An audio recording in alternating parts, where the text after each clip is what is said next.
Supposed Bible contradiction. When did Jesus appear before the women?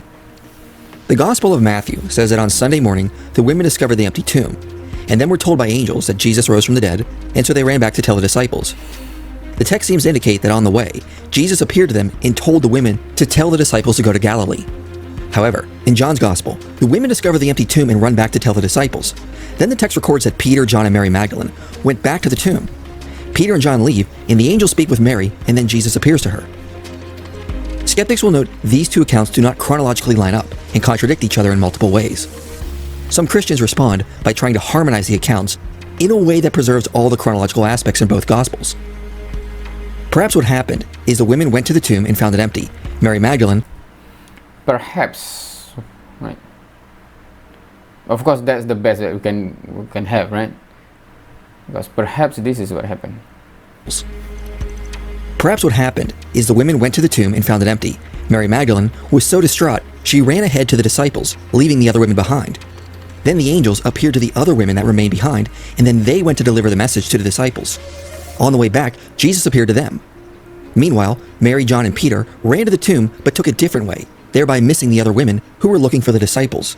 Then Peter and John left, and the angels and Jesus appeared to Mary alone. This is one possible way to harmonize the accounts, but it is complex and unnecessary. Mike Licona suggests a simpler explanation, namely that the Synoptic Gospels have compressed and conflated elements to make the narrative more understandable for their audience. As we noted in other videos in this series, ancient authors were not bound by modern rules of writing. Licona notes ancient authors utilized a number of liberties when writing ancient historical texts. He says, classical scholars have recognized a number of compositional devices that are practically universal in ancient historiography. Some of these devices are historiography.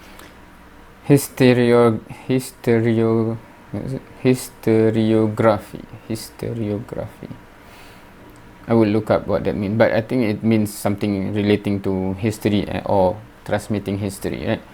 And I think early on, I think in the very early discussion of the video with regard to the Bible, I have come to accept that we have to see the Bible in the lens of a historical document, right? Because previously I would always see it as a religious text or a divine text or etc., right?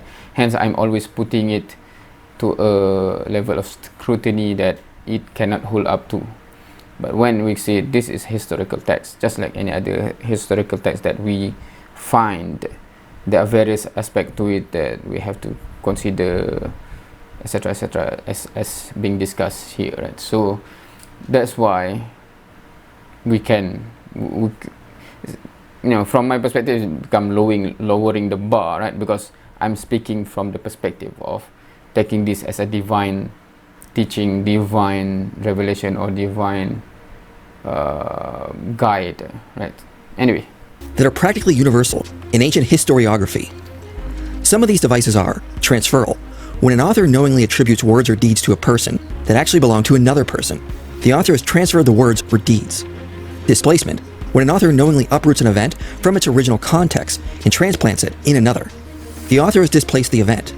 Displacement has some similarities with telescoping, which is the presentation of an event as having occurred either earlier or more recently than it actually occurred.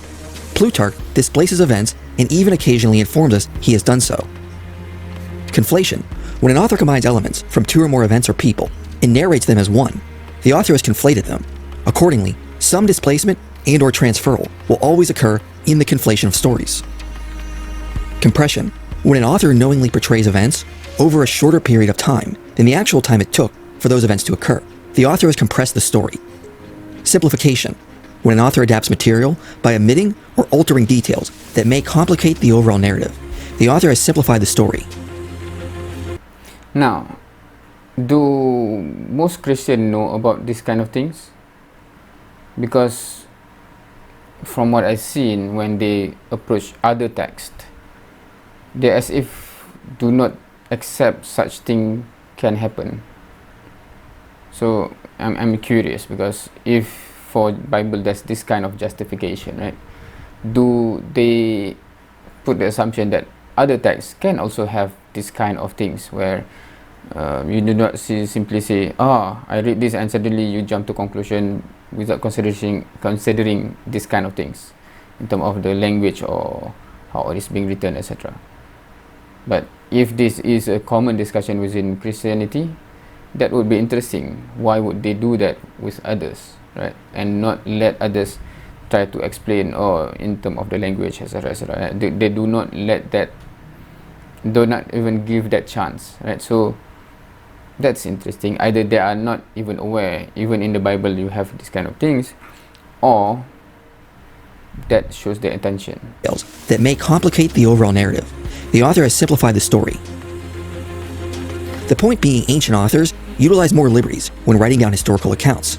They could reorganize events, modify the chronological order, transfer the words of someone to another, and combine events into one. This does not mean, though, that an author was free to invent entire stories and pass them off as history. They still had to report historical events, but could do so with these compositional devices in mind. J.L. Moll says, if the historian exercises some restraint in the bending of the facts, the procedure is legitimate enough in itself, and perhaps even, to some degree, and in one form or another, inevitable if historiography is to contribute to any real understanding of human affairs. Admittedly, Plutarch puts a lower priority on the initial establishment of the facts than some ancient historians proper, though a higher priority than others. But on the other hand, his manipulation of the facts does not permit invention from nothing. He is therefore a liar, only if truth be held to consist solely in precise historical truth. In other words, ancient authors could rework events, simplify and compress stories, but authors like Plutarch were unlikely to invent entire episodes out of thin air. For example, Suetonius and Cassius Dio say that Julius Caesar reflected on the life of Alexander the Great when he was in front of a statue of him. But Plutarch says Caesar did this when reading about Alexander as he was approaching the ocean. Caesar probably did such a thing, but either Plutarch or Suetonius and Cassius Dio simply displaced the event to help with the narrative flow.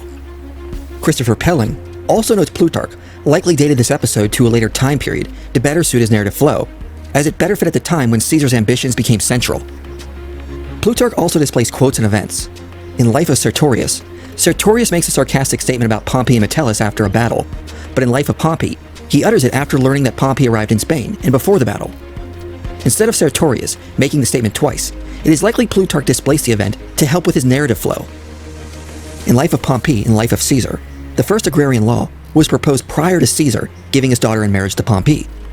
But in Life of Cato Minor, the marriage preceded the introduction of the agrarian law. Craig Keener conducted a study by comparing the life and suicide of Otho in the works of Suetonius, Tacitus, and Plutarch, and notes there are several differences with regards to the order of events and how things play out in each account. For example, the sequence of information in our sources differs, sometimes in a manner that affects how we understand the events. Thus, did Otho order quick engagement before or after his initial victories? Since both writers consider his choice rash in retrospect, one might argue that Tacitus rearranged the events to reinforce this point, but given Tacitus's enormous detail and sequencing of the material, and the fact that Suetonius merely summarizes various points here, Tacitus surely preserves the original sequence. Keener also notes that Suetonius likely condensed the story in multiple places, because his elite readers would have already been familiar with the story. The three authors also contradict in multiple ways, and sometimes an author reports an event that the other two miss or only allude to. But this doesn't mean the account of Otho was fiction, or constructed whole cloth. There most likely was a real Otho, who was emperor for 3 months and committed suicide. Historians also do not suggest the accounts of Otho cannot be trusted because they contradict at times. Instead, they often work with the accounts, applying the principle of charity to reconstruct a chronology and infer when events only mentioned in one account most likely happen in the sequence. Mere contradictions between different accounts does not mean the story is fiction or unreliable. If that was the case, we would have to doubt Hannibal's crossing of the Alps, the assassination of Julius Caesar, and Nero's burning of Rome. In fact, in non-Western and ancient cultures, chronological sequence is not as important when passing on a story. Events are often out of order. What mattered to the ancient audience was the narrative flow, in that the events were structured in a coherent fashion. Richards and O'Brien say, in the non-Western world, stories often circulate around the event until it coalesces. Therefore, orderliness, but not the chronological sequence, is important. Unfortunately for us, the events of the Bible are not necessarily presented in historical, chronological order. A lot of skeptics and fundamentalists assume if the Gospels were not written in chronological order, they must be in error. But this is applying a standard from our cultural expectations. The ancient world cared far less about chronological order and cared more about sequencing events into a story that followed certain themes. Mark, for example, places the episode of Jesus cleansing the temple in the middle of the account of him cursing the fig tree. The likely reason is to make a comparison between the tree and the temple, as neither was bearing good fruit. Luke organizes based on references to the temple. So when Jesus is tempted by Satan, it makes sense to place that temptation last, instead of second, as in Matthew. Matthew, on the other hand, transports major events of Jesus' life to mountains. Since he is organizing around that theme, it makes sense for him to place the temptation on the mountain last. Chronological order was not important. What was important was the message and narrative flow. Now, that makes sense in the sense that how you construct the story, right? But if we are talking about the language used, say for example this then this, that's different, right? Because you can see that when you construct flow of message, and each message you can draw in certain episode from history or from the events. So you have this point to make, and then you take from here, and then you have this message to give, and then you take some event from earlier. So that makes sense. But I'm not sure whether, because from the impression that I have is the wording implies that the event actually took place the other way around. It's not just the arrangement of storytelling. It's the story is saying this happened A then B, the other one B then A, for example, right? So yeah, to me that's different than, because when you say narrative flow, I understand, fairly understand. So we follow the narrative, but the story might not be chronological, right? And this is very interesting as well, right? When some Christian that would like to critique the Quran that I have come to face before, they say they critique why the Quran in terms of not chronological order, etc., etc. But that's very interesting if you are criticizing other text when your text is justifying itself using this kind of justification, right? So that's bizarre. Perhaps, of course, normal Christian that is not a scholar might not be even exposed to this, my assumption. Hence, that's why they cannot accept it, others as well. I don't know. So when it comes to the different sequences in the Gospels, it is likely that either John or Matthew is displacing the appearance to the women to fit each Gospel's narrative flow. John is spotlighting Mary Magdalene and possibly decided to place the appearance to the women after John and Peter went to the tomb. Lycona suggests Matthew and the other two synoptics are likely the ones compressing the events that unfolded on Sunday morning. Matthew has likely compressed the events of the morning and simplified the account. And on the other hand, John reports less of the message from the angels. Matthew is compressed elsewhere when he narrates the centurion going to Jesus and petitioning him to heal his servant, rather than sending two separate sets of emissaries, while never seeing Jesus himself as in Luke. However, if the resurrection narratives in the synoptics have not been conflated and greatly compressed, why is the initial appearance of the angels to the women absent in John? If Matthew and the synoptics conflated and compressed elements in the narrative, of necessity, they would have needed to redact other elements in order to improve the flow of the narrative. As we have noted in previous videos, leaving out details another author mentions is not necessarily a contradiction. Each author likely highlighted the parts of the account they saw fit to construct their narrative flow. Matthew has probably compressed the events of the day, and John probably decided to explain what happened in more detail, but also decided to focus on other important instructions given by Jesus and the angels. Thus, when we study the Gospels in their cultural context, this contradiction is better understood and resolved. Interesting. This is, I think, for all of the Bible contradiction videos, this is number 26, right? But this is the most, meaning the justification given seems like the most stretched one. Because some of the videos, it's you can see that, oh, that's easily reconcilable. This one, the stretch that is needed to make sense of things seems like, wow, unreal. Of course, the comparison with Pompey or Caesar, etc., right? So that further reinforced my view of, okay, the Bible is basically meaning that the story that you want to tell is almost equivalent to the story when the other historian want to tell the story about Caesar, etc., right? perhaps because there are no, in the tradition of Christianity, I guess, there are no importance of drawing actions from whatever stories, I guess, because from Islamic perspective, right, you cannot just retelling something in this way, because